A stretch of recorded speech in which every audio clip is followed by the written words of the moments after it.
So हे guys good morning.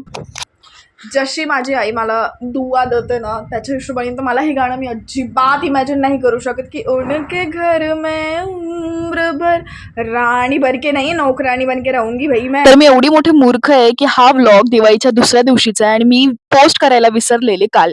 So मला हा आज पोस्ट करावा लागतोय. So sorry for that. थोडंसं 2 दिवस पुढे गेलेले आता व्लॉग्स, पण काही नाही, आपण कधीतरी मॅनेज करून घेऊया. दिवाळी झाल्यानंतरचा जो दुसरा दिवस असतो ना तो एकदम मज्जाचा असतो, कारण खूप काही खायला भेटतं आणि फराळ तर बापरे.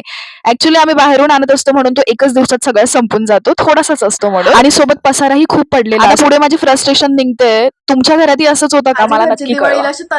अशी तनफन करतील की भाई काय काय काय तरी झालंय आणि आम्ही खूप काही करणार आहे काय नाही, आणि दिवाळी नंतर असे थंडे पडून बसतात.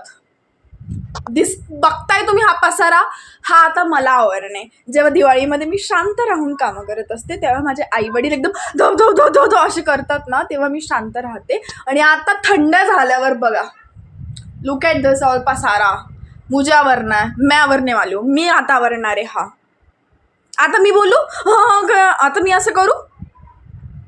Parents, this is not fair. त्यानंतर सर्व काही पसारा आवरून वगैरे मी थोडासा स्वतःला टाइम दिला, केस वगैरे करून घेतले, कारण मी केसांकडे खूप दुर्लक्ष करते सध्या.